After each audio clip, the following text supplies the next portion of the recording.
恭敬大德三听，为四法为基业众生，经转妙法轮，教导我们如何了生脱死，离苦得乐，速证无生。Will the Sangha with great virtue, out of compassion, for the sake of this assembly and all living beings, please turn the wonderful Dharma wheel to teach us how to leave suffering and attain bliss and end birth and death and quickly realize non-birth. Namo tassa bhagavato arahato samma sambuddhassa. Homage to the blessed, noble, and perfectly enlightened one. Namo saranto suchetoye alahati sanmiao sanputoche. Wu shang shen shen wei miao fa, bai qian wan jie nan zao yi. 我今见闻得受持，愿解如来真实义。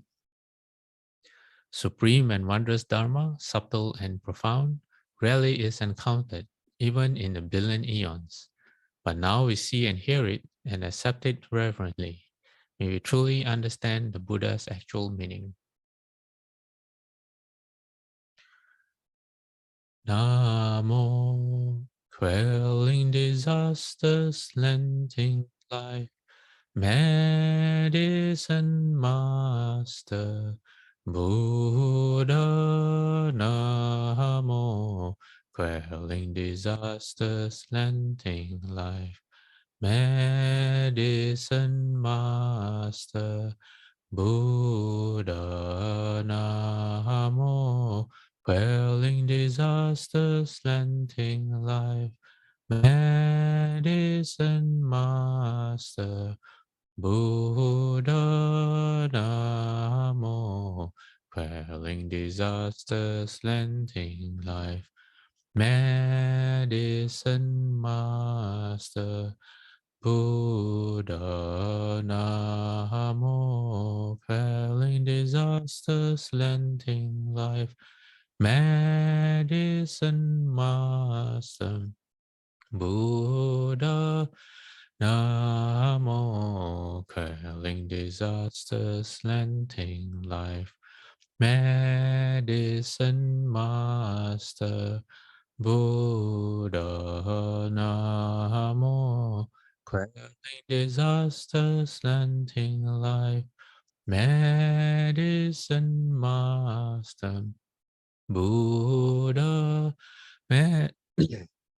excuse me, medicine master does come one, medicine master does come one, medicine master does come one, medicine master does come one. Buddhas, Bodhisattvas, Venerable Master, and all good knowing advisors, welcome back. This is class number 91 of our exploration of the Dharma through the lens of the Medicine Master Buddha Sutra. Okay, before I begin, does anyone have any questions? Anything to share? Any remarks? If not right away, you can type it into the chat box. So today, what we're going to do is, I have quite a number of things to go through, but it's all on the same topic.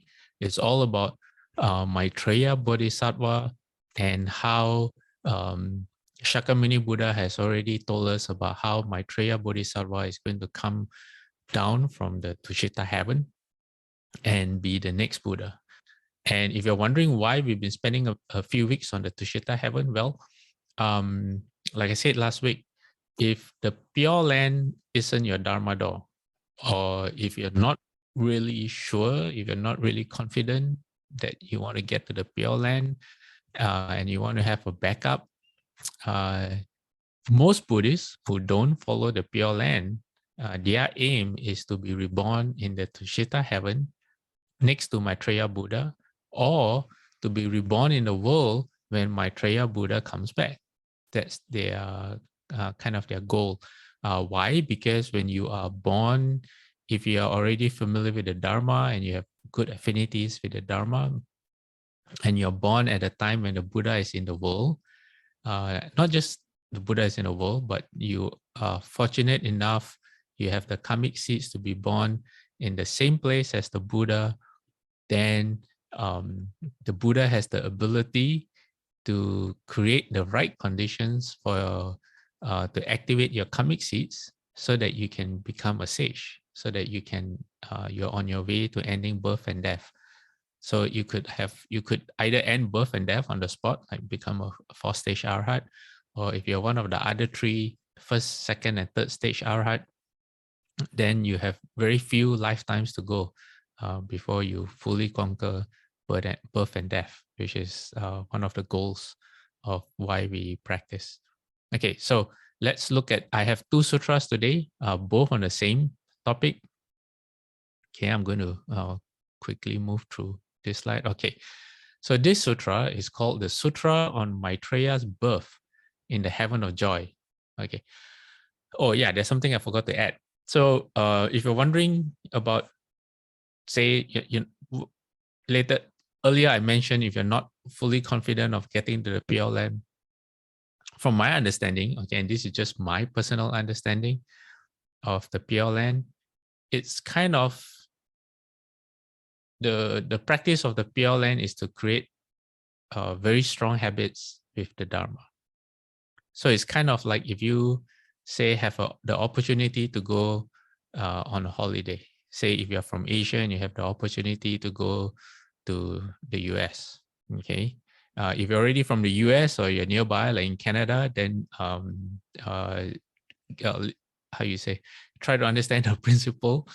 So basically, you travel a long way to get to the US. And if the first thing that comes to your mind is you have the opportunity to go to CDTB, okay? If you're the kind of person who automatically, it's like the most natural thing in the world, you want to spend all your 3 weeks at CDTB, okay? Maybe there's the 10,000 Buddha bowing repentance going on, or some Amitabha session going on, or the Guanyin session happening, or the chant session, and you tell yourself, oh, I want to spend all my 3 weeks at CDTB, at the city of 10,000 Buddhas. The chances of a person who thinks that like that, getting to the Pure Land, provided they have fulfilled other conditions as well, but the kind of karmic habit, the kind of vow, basically that's the, that's like the result of making the vow to be reborn in the Pure Land. You do not miss an opportunity to be close to the Dharma whenever you can. So someone like that, chances of being reborn in the Pure Land is very, very high. Okay, very, very high. But if someone says, oh, maybe I'll just go to CTB for the weekend. It's so difficult to travel all the way to the United States. And I want to see what else is there to offer. I want to visit the East Coast. I want to visit the West Coast. I want to go to the middle part. And, so maybe I'll just spend 1 or 2 days at CDTB and do everything else that people do when they go on vacation. So if you practice well, the chances of you being reborn in the heavens is very strong. Why? Because your mind still is controlled by desire. So you're not really pure in your mind. There's a lot of desire involved. And that's going to influence the decisions that you make for yourself. So upon your death, and where your mind takes you, you can kind of see right now in yourself. So being born, so for a lot of people who are unable to be really committed to the Pure Land in their practice, they have some doubts. That's why the Maitreya, being born with Maitreya either in the Tushita heaven or to trying your best to get reborn back in Jambudvipa when Maitreya Buddha comes back is the best bet. Although it's really hard because you're not, until you're a sage, you're not really in control of where you're going to be reborn. So that's kind of hard. Yeah. So that's why a lot of people they make vows to be reborn in the Tushita heaven. All right. Okay. So let's continue. So this sutra starts with Mirabal Upali, which was one of the Buddha's foremost disciples. So he asked the Buddha, he said, Blessed One, long ago in one of your treasured teachings, the Blessed One spoke of Ajita's future awakening. Who is Ajita? Okay, Ajita is not yet free from the body of an ordinary person, and his defilements have not yet been exhausted. He has gone forth in this life, but has neither cultivated absorption nor abandoned the afflictions. Yet the Blessed One has said that he is certain to become awakened. Therefore, when Ajita's life is over, in which realm will he be reborn? Basically, what we have just read in this sutra, and I have yet to find other sources because I haven't done much research. Ajita is going to be the future Maitreya. And in this transformation body of Maitreya Bodhisattva, he is in Jambudvipa and he is a monk with the Buddha. But according to Venerable Upali, he says that he hasn't seemed to practice much. He says he has gone forth, but has neither cultivated absorption nor abandoned the afflictions. So he's not really meditating, and abandon the afflictions means he has not conquered his desires yet. So he's asking, maybe he has some doubts, or because of what the Buddha has said before of his future, of Ajita's future awakening. Okay, so the Buddha answers. He says, "Upali, take heed and listen. Since the dusk gone one is omniscient, I have prophesied that within this retinue, the Bodhisattva, great being Maitreya, will fully awaken to unsurpassed and perfect Buddhahood. 12 years from now, he will pass away and undoubtedly take birth in the heaven of joy." Heaven of joy is the Tushita heaven. And the Buddha says, in the heaven of joy, beings practice the 10 virtues, return the kindness of the victorious ones, and have the merit to produce great wonders. Even if I were to spend an entire lesser eon, one kalpa, explaining the fruits of how a bodhisattva bound by one life will return kindness and practice the 10 virtues, it will not be exhaustive. Nevertheless, I will now briefly teach you and the others about this. Okay, the Buddha says, there's a term that the Buddha used. He says, explaining the fruits of how a bodhisattva bound by one life. That refers to someone who's going to be the next Buddha in his next rebirth. So, meaning bound by one life means one more life, and that bodhisattva will be a Buddha. So that's a bodhisattva on the 10th ground. Let me see, is that it might be the 10th ground, or there's one level after that. You're like 99.9%, 99.99% a Buddha, but not quite yet. So that's that level. Okay, so the Buddha continues saying, Upali, whether it is a single monk or the entire retinue, anyone who has not yet grown weary of birth and death and wishes to be reborn in a divine realm must generate the mind set upon unsurpassed awakening. Okay, so this is kind of important because the Buddha is describing someone who has not grown weary of birth and death, meaning, how you say, okay, let's compare to when Shakyamuni Buddha, before he became the Buddha, he was a prince. And when he encountered the four messengers, which were old age, sickness, so he encountered someone who was old, someone who was sick, someone, he encountered a dead body, meaning he encountered death, and then he encountered a monk who showed the prince that this was the way out of suffering. So the prince, having seen those and having seen how impermanent life was, that nothing, no matter how good it is, will never last. So basically, you grow weary of birth and death. Okay.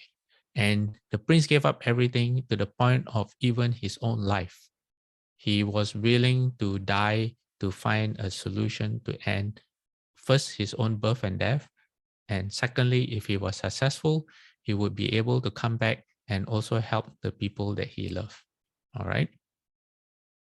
For everyone else who is unable to match that kind of commitment, that's what the Buddha is saying, who has not yet grown weary of birth and death, which is most of us. You know, we don't wake up every day thinking about wanting to end birth and death. We have a lot of responsibilities, and for regular people, being able to find happiness is very, very important. I mean, for most of them, that's the whole point of existing. So the Buddha says, wishes to be reborn in a divine realm. Who does not want to be reborn in a heavenly place where you do not suffer and all you have is happiness and contentment? Okay, so the Buddha says, first you must generate the mindset upon unsurpassed awakening. The Buddha says you have to think about ending birth and death. Okay, you are not there yet, but you have to at least start to think. And then the Buddha says, the observances for those who wish to serve Maitreya are as follows. Perfect the observance of the 8 precepts. So this is also important because the Buddha is now giving instructions on how to be born next to Maitreya Bodhisattva. Okay. Buddha says, perfect the observance of the 8 precepts, including the 5 requisites. Be ceaseless in physical and mental diligence. Practice the 10 virtues. Desire abundant happiness. And maintain a one-pointed desire to be reborn in the heaven of joy. What is a one-pointed desire to be reborn in the heaven of joy? Make vows. Make vows to be reborn in the Tushita heaven. What does it mean to make vows to be reborn in the heaven of joy or the Tushita heaven? A few weeks ago, I shared this story about a goddess in which heaven was it? The heaven of 33, the Trimsha heaven. This goddess was collecting flowers from a great big tree in the heaven.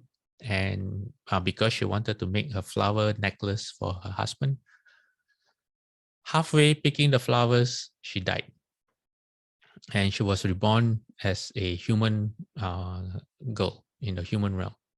And because of her past,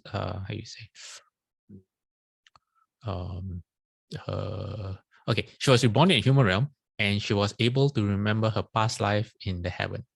And when you are born as a human, but you remember your heavenly life, you would do anything to get back to that kind of bliss compared to the suffering that we find as a human being.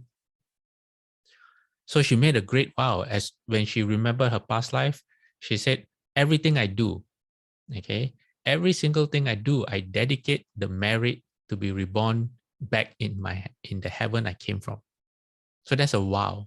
And that's what transference means, or dedication means.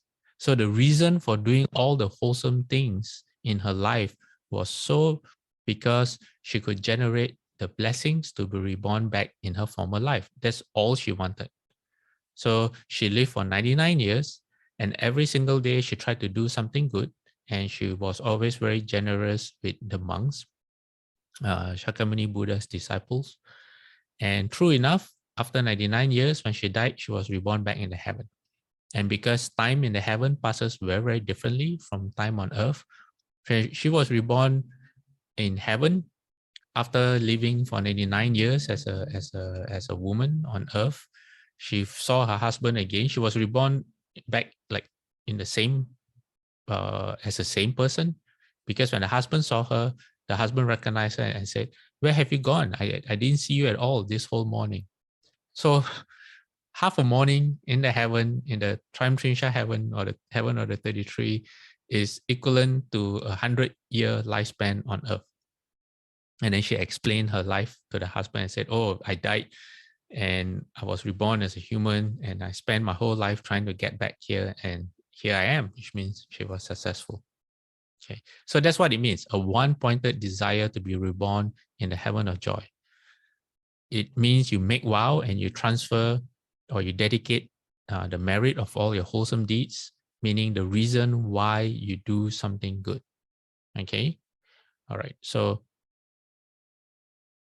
then Upali rose from his seat, adjusted his robes, bowed his head, and asked the Blessed One, says the Buddha, as there is such sublime happiness in the heaven of joy, when will this great being be reborn from Jambudvipa into that divine realm?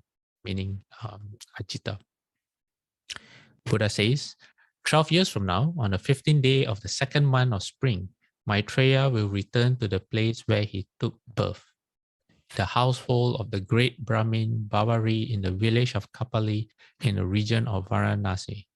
There he will sit in the lotus posture as if he were resting in utter absorption, meaning sitting in samadhi, meditation. His body's golden luster and the red rays of light it emits will be brighter than 100,000 suns reaching up to the heaven of joy above. His physical remains will remain still and unmoving like a golden statue. From that sphere of light that surrounds his body, the syllables of the threefold liberation and the perfection of insight will distinctly emerge. Gods and humans will all be drawn there to worship the precious stupa with his physical remains. Maitreya will then be miraculously reborn in the heaven of joy, in the palace made of the 7 precious substances. As he sits cross-legged on the lotus flower atop the lion throne within the palace, his body will shine like gold from the Jambu river. So that's how he's going to be reborn in the Tushita heaven. Buddha says his body will be 16 leagues tall and fully adorned with the 32 major marks and the 80 excellent minor marks. That's the size of living beings of the gods in the Tushita heaven. Buddha says there will be a top knot on his head and his hair will resemble the color of beryl. His divine crown will be adorned with jewels such as, those are Sanskrit name for jewels, the gems, and his divine crown will shine with the colors of 1 billion jewels. In each of the colors, there will be immeasurably many billions of emanated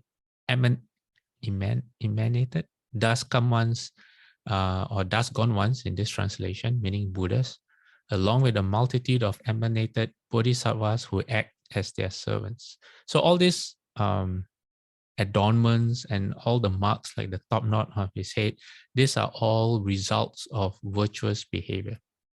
Okay. And Maitreya will continuously turn the Dharma wheel of the non-regressing level day and night. He will set these 5 billion gods towards a single destination, accomplish their aims, and make them non-regressing from unsurpassed and complete awakening. So last week, I'll just continue. Day and night, within the heaven of joy, he will continuously establish all gods in the Dharma wheel of the non-regressing level. Then after 56 trillion Jambudvipa years, the discourse called Maitreya's birth from the heaven of joy into Jambudvipa will be taught. So if you're waiting, okay, some people say they want to wait for Maitreya Bodhisattva to come back. According to the Buddha, you will have to undergo 56 trillion years, 56 trillion human years. So that's why instead of being reborn into as a human again and again and again for so long, people want to go to the Tushita heaven. So you go to Tushita heaven, you're born next to Maitreya Bodhisattva. Time there passes very differently. And then when Maitreya Bodhisattva comes to earth, it's only a few years in the Tushita heaven. After the Daskon one passes into Nirvana, some among my attendant revenue will diligently accumulate merit, maintain their vows, sweep stupas, construct mandalas, burn fragrant incense, offer flowers, practice the threefold liberation, practice the profound and true Dharma, recite the sutras and continuously keep them single-pointedly in mind, acquire the 6 super knowledges, make statues of the dusk gone ones or task come ones, recite the name of Maitreya and other such things. So the Buddha is describing the list of practices one can do if you want to be reborn next to Maitreya Bodhisattva. There's a term there called the 6 super knowledges. What it is heavenly, having the heavenly eye. That means you can see beyond what your flesh eye can see. having divine hearing, having clairvoyant abilities. You can read the mind of other people. You can know their thoughts. You can remember your past lives. You have the ability to perform supernatural feats or miracles.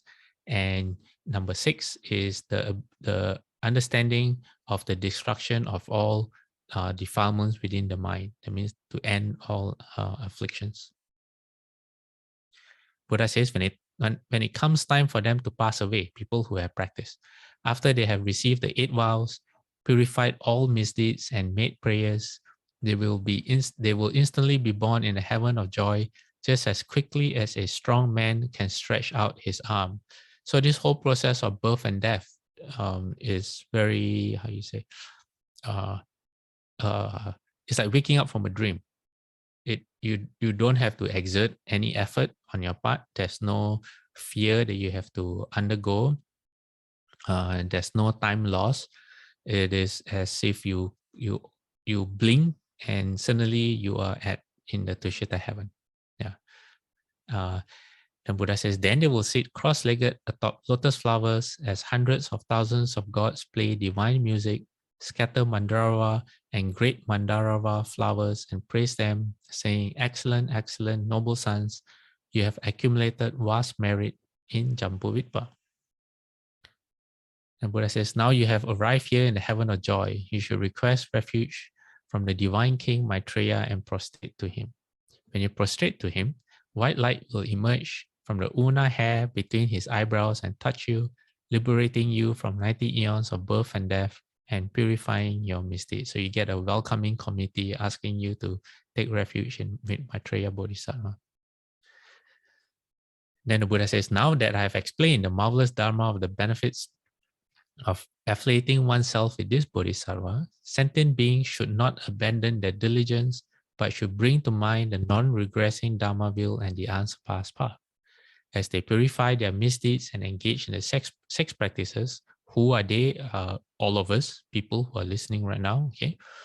They will undoubtedly be reborn in the heaven of joy and come face to face with the noble Maitreya. Having entered into Maitreya's service, they will then first hear his Dharma in Jambuvitpa. So that's how you do it. You go there, you join Maitreya Bodhisattva's retinue, and then you'll be the first ones to hear Maitreya Bodhisattva's Dharma when he comes back, when he's reborn on earth with you. They will come face to face with all the future Buddhas of this present eon and many other eons as they are stars in the sky. In the presence of all those Buddhas, they will receive prophecies of their own awakening. So basically, your practice reaches a point where you there's no more ding dong ding dong. You take one step forward and 2 steps back, or 2 steps forward and 1 step back, or sideways. Basically, you are the seeds that you have planted, your foundation is so strong that it is time for you to receive your prediction of Buddhahood from the Buddhas. The Buddha will tell you, you so and so will become a Buddha with such a name at such a time and such a place. And you will have a lifespan of this, and all the wonderful things that come from having a prediction. And Buddha says, Upali, after the dusk gone one has passed into Nirvana, within my retinues of monks, nuns, gods, nagas, yakshas, gandharvas, asuras, garudas, kinraras, and mahoragas. Okay, by now, all of you should know what are all these terms, yakshas, gandharvas, because we have covered all of them in great detail. All right. So the Buddha says, anyone who hears the name of the Bodhisattva, great being Maitreya, and venerates him with joy and respect, shall attain all that was just mentioned in the mere snap of a finger once they pass away. Okay. Upon hearing Maitreya's name, they will no longer fall into the realms of darkness upon death, nor will they be reborn in any outlying regions, nor among people with wrong views on non-virtuous behaviors. Such people will be reborn in every lifetime where the view is proper, the retinue is abundant, and the 3 jewels are never disgraced. Meaning you are always close to the Dharma. Okay. Upali, if those noble sons or daughters who have broken their vows or committed unwholesome misdeeds hear the name of the Bodhisattva of great compassion, call out his name, place their full body on the ground, and confess with an undistracted mind, the entirety of their misdeeds will swiftly be purified. If anyone in the future speaks the name of the Bodhisattva of great compassion, paints his image, offers him incense, flowers, fabrics, parasols, banners, or flags, venerates him, or recalls his name, then upon passing away, okay, let's go to the next slide. Upon passing away, the Bodhisattva Maitreya will radiate light from the hair between his eyebrows, and all the gods will send down a rain of mandrava flowers to welcome them as they are instantly reborn in the divine realm. They will meet face to face with the noble Maitreya and bow their heads to him. At that very moment, they will hear the Dharma, attain the path of unsurpassed awakening, and obtain the non-regressing view of Dharma. In future lives, they will behold as many dust-gone ones as they are grains of sand in the Ganges River. Upali, listen attentively and pay heed when sentient beings in the future take refuge in the Bodhisattva Maitreya. Those who do so will attain the unsurpassed path and the non-regressing view of Dharma. Then once the Bodhisattva Maitreya attains the state of a dust-gone one, a worthy one, a perfect Buddha, those people will see the light of that dust-gone one and receive a prophecy. Upali, after the dust-gone one's nirvana, when the time comes from anyone. Okay, so when the Buddha says this, talking to Upali, say after the dust-gone one's nirvana, he means himself. So after there is no Buddha in this world, like our time right now. So the Buddha says when the time comes for anyone, whether they are in the four retinues of a god, Naga means dragon, or Yaksha. Yaksha is like a, how you say, according to Shufu, Yakshas are beings who like to fight. Shufu says they are a special class of beings, but they are also found in every other class of beings. So if you're a human being, but you like to fight, so you're kind of like a Yaksha human being. Okay, so Buddha says to be reborn in the heaven of joy, then they must engage in the following contemplations. So more instructions about how to be reborn in the Tushita heaven. Buddha says, thinking of the heaven of joy, they should take up the vows of the dust-gone one. Then whether for a single day or for up to 7 days, they should contemplate the 10 virtues and practice the path of the 10 virtues. Okay, what does it mean? They should take up the vows of the dust-gone one, meaning you model yourself after a Buddha. So in the sutras, when they talk about making statues, in one of our monasteries in Canada, recently they had a special, project, special event where you could cast your own Buddha statue. So in the sutras, when they say you make a Buddha image, it refers to making a physical image, or say like if you paint the image of a Buddha, or you carve the image, or you cast an image of the Buddha. But more importantly, what it's actually referring to is making yourself in the image of a Buddha. So you follow in the Buddha's footsteps. You follow the example of the Buddha. So sometimes when it says that you can cast an image made from precious materials, different grades like bronze, silver, gold, it just means that your ability to emulate the Buddha. If your ability is very high, then your Buddha statue will be made of very precious materials, like maybe gold. But if you are someone who is not so advanced on the path, or we still have many desires we cannot overcome, then maybe our precious material is not so precious. Maybe something like bronze or silver, something like that. Okay. Then the Buddha says, then the merit from this practice should be dedicated and the aspiration made to be in the presence of Maitreya Bodhisattva. Those who carry out these contemplations will behold a god and a lotus. Those who recite the name of Maitreya even once will be freed from 1200 eons of birth and death and will have their misdeeds purified. Those who hear the name of Maitreya will join their palms together, and I guess as I end there, and join their palms together will, those who hear the name of Maitreya and join their palms together will be freed from 50 eons of birth and death. Let's move on.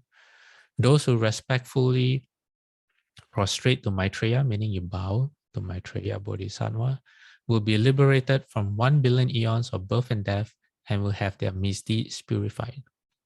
They will not be attached to the heavenly realms, but will generate the mind set upon unsurpassed awakening in the future under the Bodhi tree, the tree of the Nagas.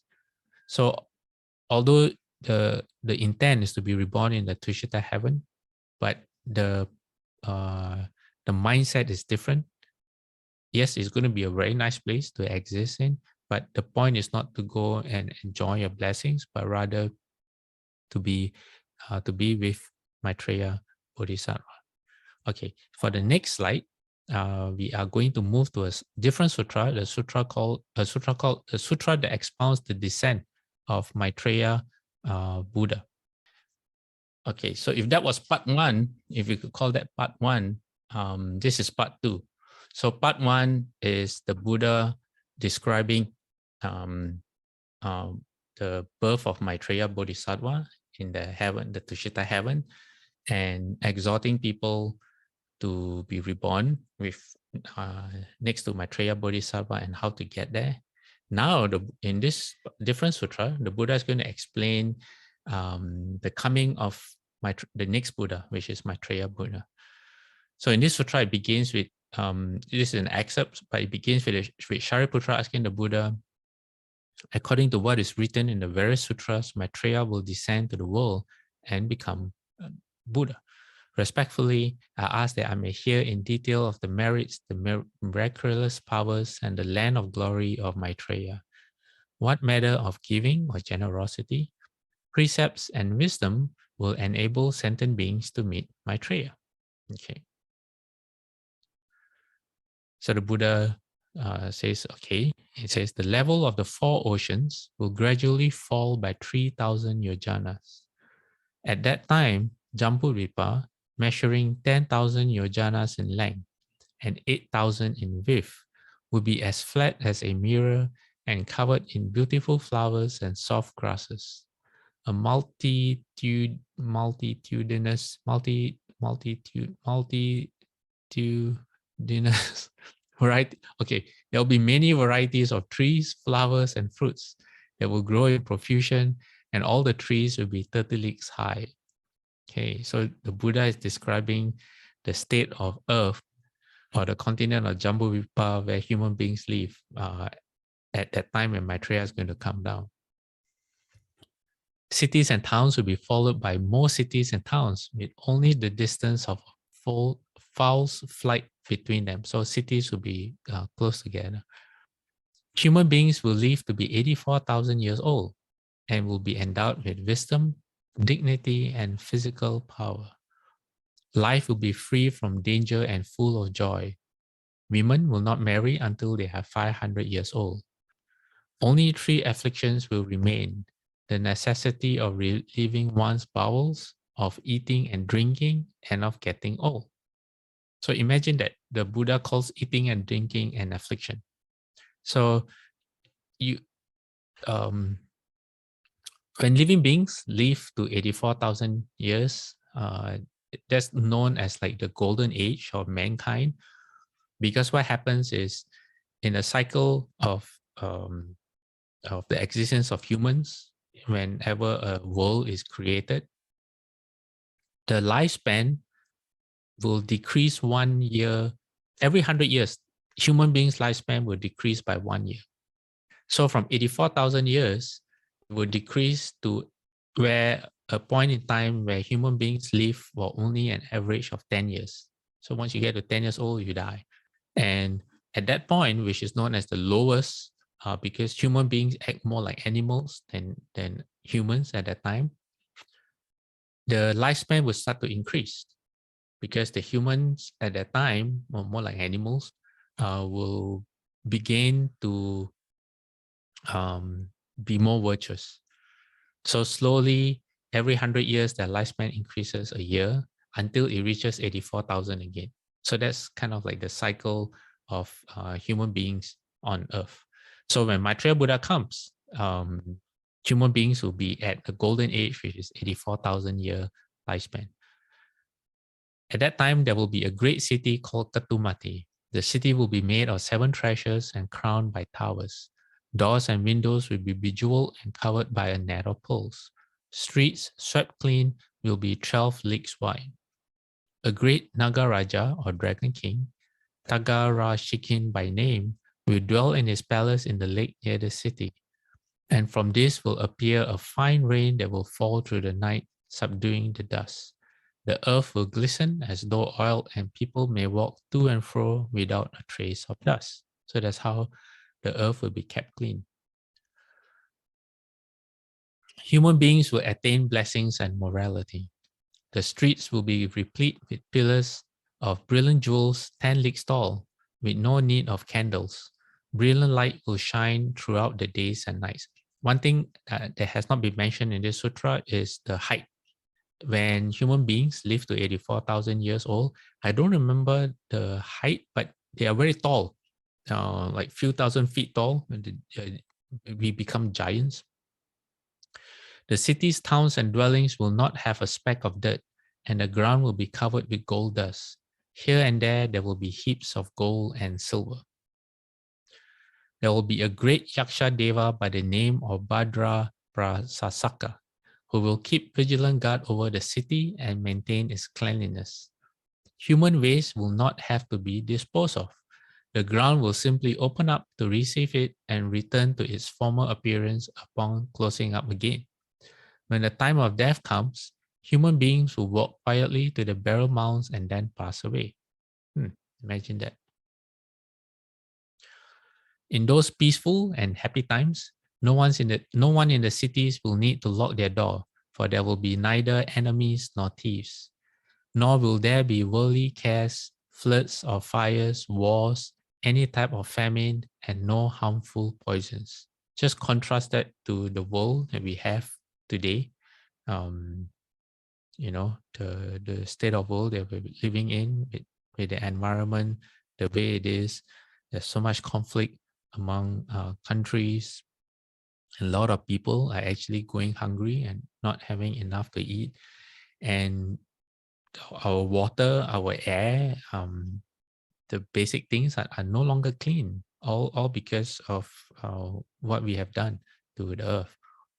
So the Buddha says human beings will always be compassionate, respectful of one another, tranquil, in control of their senses, and gentle in speech. There will be numerous parks with naturally flowing lakes and springs. Their waters endowed with the 8 fine qualities. Everywhere, the water will be covered with lotuses of myriad hues such as blue, pink, crimson, and white. At that time, Jambudvipa, which is the continent where we are living on, will always be as fragrant as the fragrant mountain. Its running waters will be beauteous, sweet-tasting, and healing. All vegetation will flourish through the timeliness of bounteous rains, weeds will not grow, and every seed will bear fruit 7 times. With little labor, the harvest will be rich. When eaten, the food will not only taste and smell admirable, but will also be nutritious and give strength. So I have a short story. This was told to me by, if I'm not mistaken, is Tao Master Shun. When Shufu was around, and during a chant session, one of Shufu's former disciples, who was, I think, a monk at that time, had could recall one of his past lives.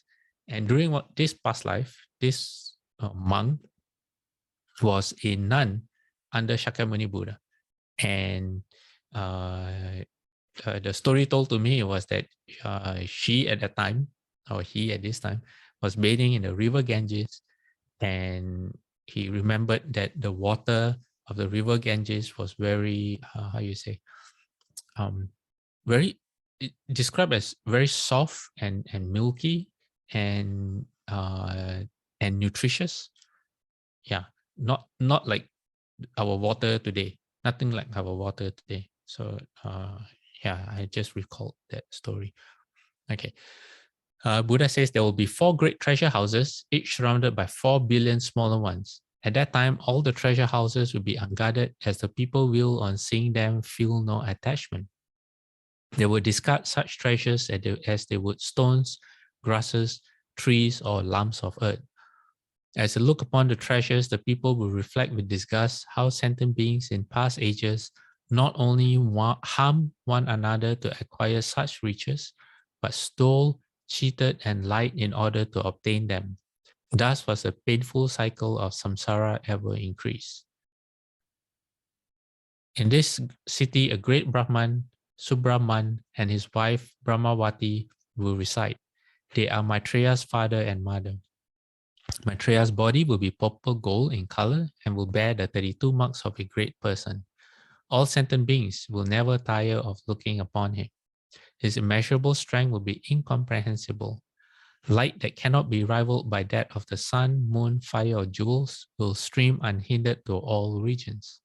He will be 1,000 feet tall. Okay, so now we know during the time when living beings, humans live to 84,000 years, at least for Maitreya, he'll be 1,000 feet tall. His chest will be 30 fathoms wide and his head 12 fathoms and 4 feet long. His body will be flawless and incomparably perfectly arranged. Okay. Seeing the multitudes of sentient beings afflicted by the 5 desires and sinking in the sea of samsara, Maitreya Buddha greatly pities them. With a correct view attained through his efforts, he is not content with the life of a householder. Maitreya Bodhisattva will realize that all things are impermanent and pass away. Contemplating the thought of impermanence, he will leave his home and pursue the path. Sitting under the dragon flower Bodhi tree, whose trunk, branches, and leaves rise up to a height of 50 leagues, Maitreya, on the very day that he set out on the path, will attain supreme enlightenment. So this is different from Shakyamuni Buddha, who spent about 6 years walking the path after leaving home. In Maitreya Buddha's case, he's going to only spend 1 day. Then at that time, the devas, nagas, gods, without manifesting themselves, will cause fragrant flowers to rain down in homage to the Buddha. The whole universe will quake. The Buddha will emanate light, illuminating countless lands, and those who are worthy of salvation will see the Buddha. Okay, then what happens? At that time, Maitreya Buddha, on seeing the great assembly, will make this reflection. He says, not for the sake of being born into pleasures of the heavens, not for the sake of the pleasures of the world have they come to me, but only for the sake of the perpetual joy of nirvana. They have all planted various good seeds within the Buddha Dharma. Shakyamuni sent them to me, and they have all come to me today. I now receive them. Okay, what does that mean? Okay, now you, all of you, hearing this sutra, okay, and hearing Shakyamuni Buddha's instructions to any being who wants to be reborn with Maitreya, next to Maitreya Bodhisattva, or when Maitreya comes down and becomes a Buddha, and you take that to heart, and you practice well, and it becomes true. That's who Maitreya Buddha is referring to, okay? All of us in the future. Even if you're born in a pure land, and if you want to come down to Maitreya Buddha's side, you can. So both is kind of like a win-win thing. Okay. Some of them, through the recitation and analysis of the Sutra, Vinaya, and Abhidhamma, or the Tripitaka, and the practice of these merits have come to me. Others, having given food and clothing in alms, held to the precepts, and gained wisdom through practicing these meritorious acts, have come to me. Others, having offered flags, flowers, and incense, paid homage to Buddhas, and practicing those acts, have come to me. There's a word there, the Tripitaka. What are the Tripitaka? These are the sutras, as mentioned, the Vinayas, and what is known as the Abhidhamma is also known as the Shastras. Shufu calls it Sutras, Vinayas, and Shastras. Shastras are commentaries of eminent monks on the sutras. So those are Shastras. And so the Maitreya Buddha is listing out all the different meritorious acts that you can do to be born during his lifetime. So giving alms, observing the lay precepts, cultivating compassion, helping people who are afflicted, meaning people who are in need of help, making them happy, precepts, practicing patience, and demonstrated thinless compassion. With those merits have come to me. Okay. He continues giving alms to monks for the daily sustenance, sponsoring religious observances where food offerings are made to the Sangha. Again, precepts are mentioned, studying extensively, attaining untainted wisdom by means of meditation, building stupas or temples, performing rituals to the sacred relics or shariras. Then he said, all these people have come to me. And it says, praise to Shakyamuni Buddha. In all these ways, you have guided these countless sentient beings to me today. Maitreya Bodhisattva will praise Shakyamuni Buddha in this way 3 times. After that, he will preach. That means this is a sermon he will tell his retinue. He says, you have done what is difficult to be done. In the evil world where people are confused by lust, anger, and ignorance, and had only brief lifespans, you held precepts and practiced various meritorious acts. This is wonderful. Sorry, he is praising Shakyamuni Buddha. He's addressing the retinue, but he's praising the deeds of Shakyamuni Buddha. Why?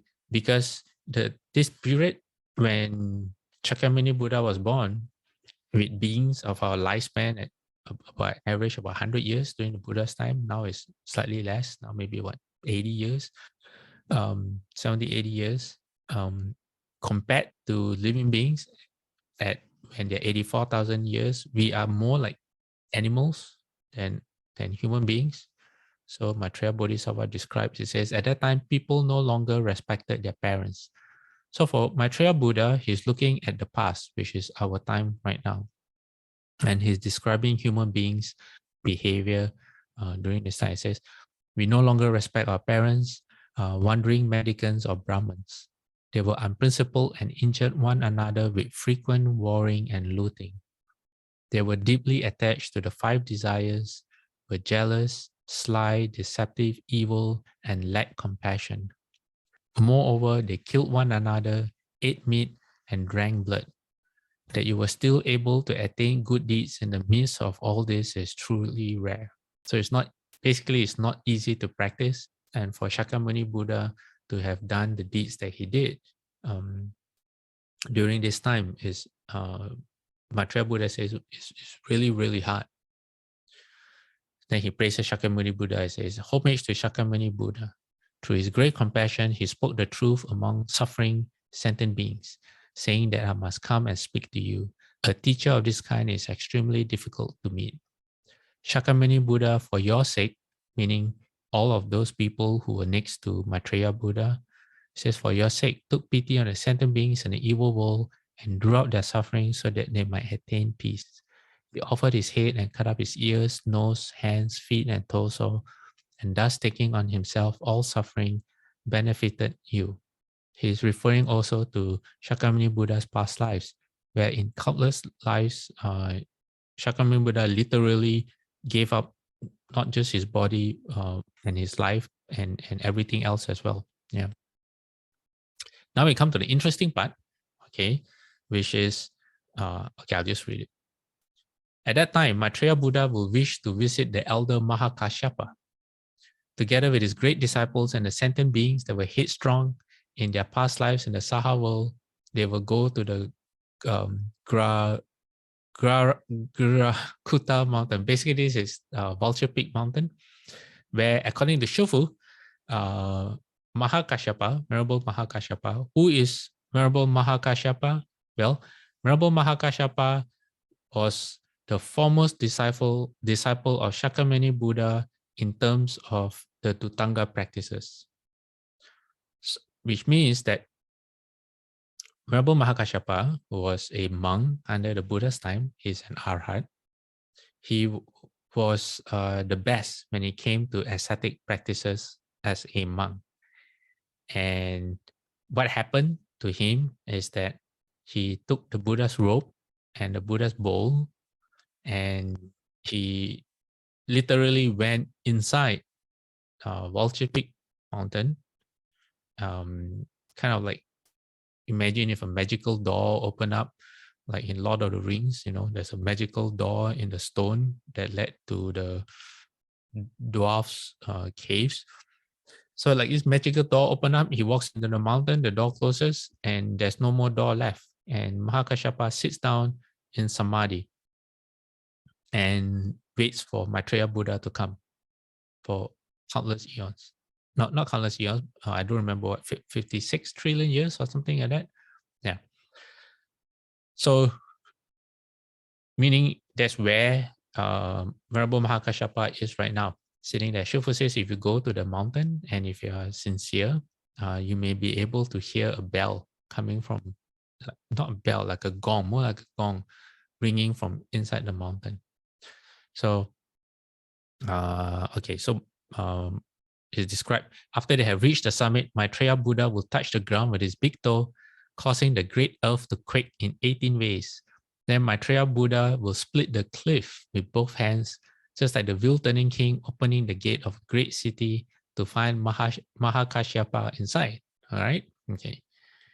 At that time, the Brahma kings will pour, these are gods from the Brahma heaven, will pour scented oil on the crown of Mahakashyapa's head and over his body.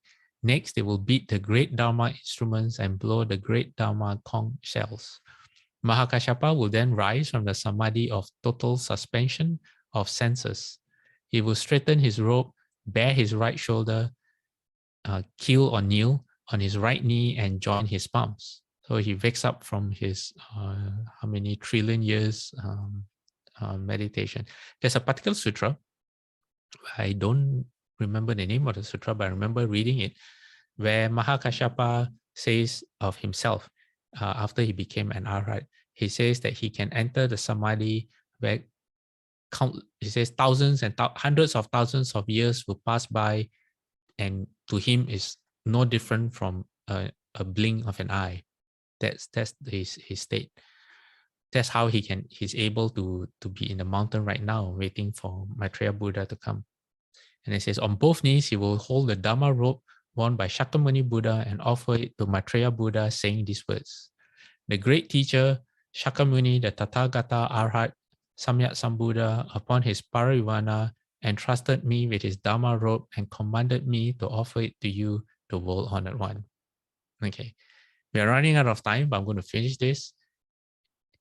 At this point in time, okay, can anyone guess what was the reaction of Maitreya Buddha's retinue? Okay, why am I asking this question? Because Maitreya Buddha is 1,000 feet tall. And if we assume that his retinue is at least like maybe 70-80% as high as he is, then, they're like 700-800 feet tall, and Mahakashyapa, Venerable Mahakashyapa is like what, 6 feet, maybe 5 feet, 6 feet, compared to someone who's 1,000 feet. Okay, so everyone in the multitude will ask Maitreya Buddha. He says, why on this mountaintop today is a human-headed worm, puny, ugly, and dressed in the Sramana's habit, able to pay homage and make obeisance to the world-honored one?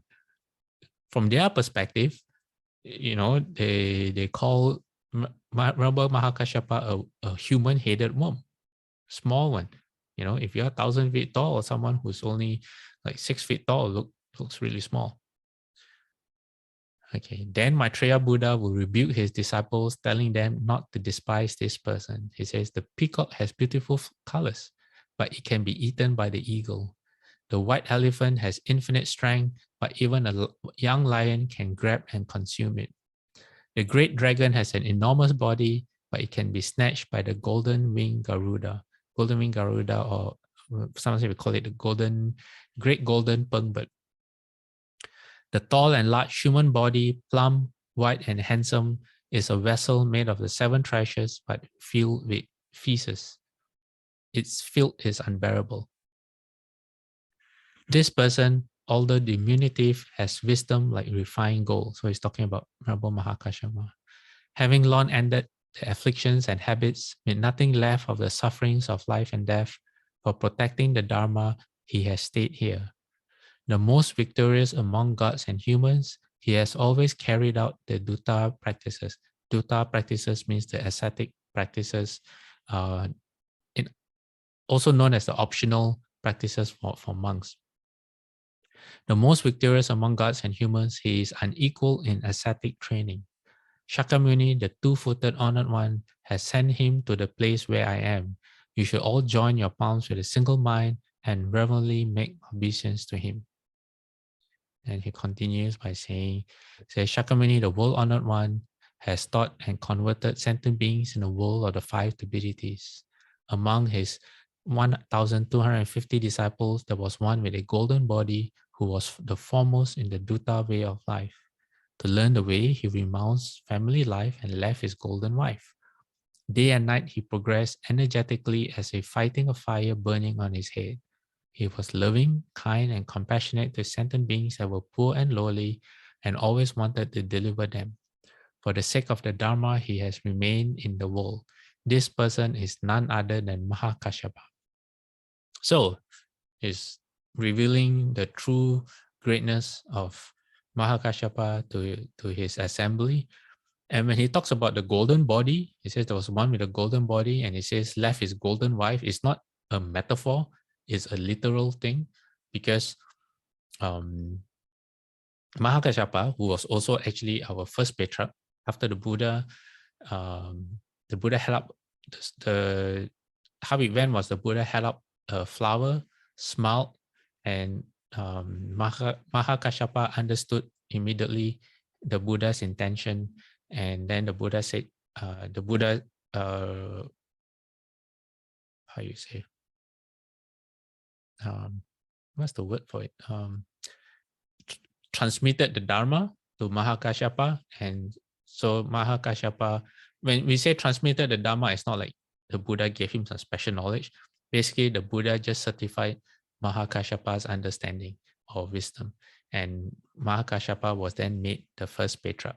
Okay, so his body was actually golden in color because in his past life, there was this woman who found a abandoned temple with no roof, and all the images inside had lost their golden luster. So she went around collecting money to buy enough gold to gild the Buddha image back to its former glory. Mahakashapa was a goldsmith, and after helping this woman, in the end, he fell in love with this woman. And he said, you may have provided the gold, but allow me to donate my efforts in regilding the image of the Buddha as my contribution. So from then on, both of them were husband and wife, life after life for 91 kalpas, and every lifetime their bodies always shone with purple golden light, basically. So when they say Mahakashapa, when Maitreya Buddha said his body was golden and he left his golden wife, it's kind of like a literal thing. Yeah. So, okay, now remember, it was in the Shurangama Sutra. Okay, in the Shurangama Sutra, there's a chapter where different sages, disciples of the Buddha as well as bodhisattvas, they describe how they achieve awakening. And Mahakashapa said that his Dharma door, he explained his Dharma door that he used to get enlightened, and he said as a result of that, he said, what did he say? He said, now my body and mind can pass through hundreds of thousands of kalpas as though they were a finger snap. So that's how he's able to, right now, this very moment, as we are speaking, to sit waiting for Maitreya Buddha to come. Yeah. And he has a prediction. In the future, when he becomes a Buddha, his name will be known as light brightness. Yeah, that would be his name. Yeah. Okay, so it's time. I just have a few more slides to go, but maybe we can, okay, let's just finish one more. Okay, because this is interesting. So at that time, Maitreya Buddha will use Shakyamuni Buddha's Dharma robe to cover his right hand, but it will only cover 2 of his fingers. That's the size difference. Then he will use it to cover his left hand, but it will also cover only 2 of his fingers.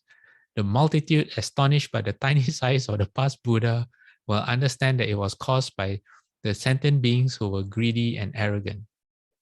Basically,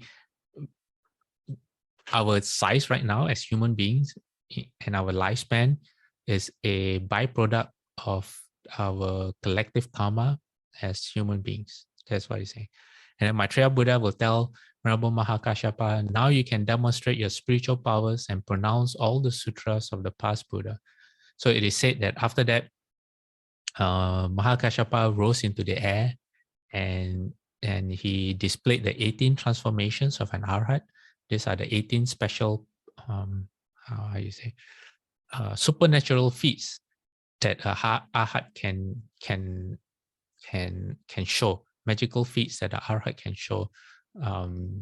So he manifested an enormous body filling the sky, which was even larger than the humans themselves. Then he made himself small again, and then he emanated water from the top of his body, and then the bottom half of his body emanated fire. Then he reversed that, and then he walked on ground as if it were water, and then walked on water as if it was ground, and then he just things like that. They're known as 18 magical feats of an arhat. Okay, I'm sorry to have rushed quickly through the slides today, but I just thought it was so fascinating and I wanted to cover as much as possible. Okay, do we have any questions?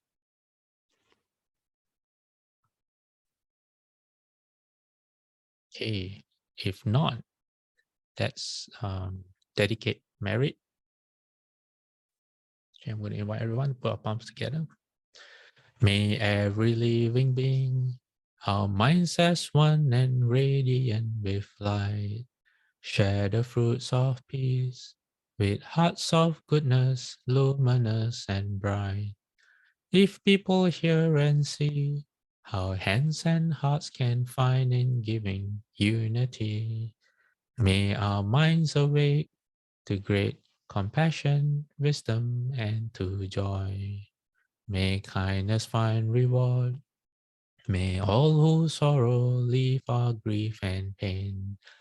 May this boundless light dispel the darkness of our endless night. Because our hearts are one, this world of pain turns into paradise.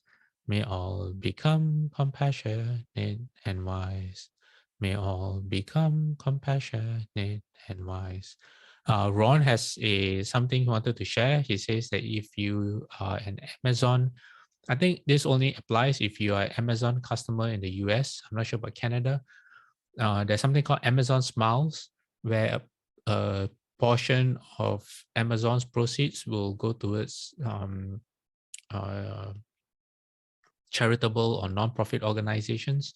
So and then you can select which organizations you want to benefit through your purchases, and DRBA or Dharma Realm Buddhist Association is part of that, provided you sign up or you sign in under Amazon Smiles.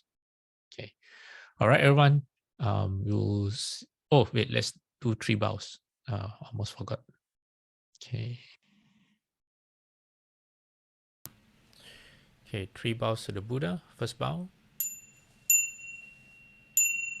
Second bow. Third bow. Half bow. Bowing respect to the Venerable Master. Second bow. Third bow. Half bow. All right, everyone. We'll see you next week. Amitabha. Amitabha Fasten.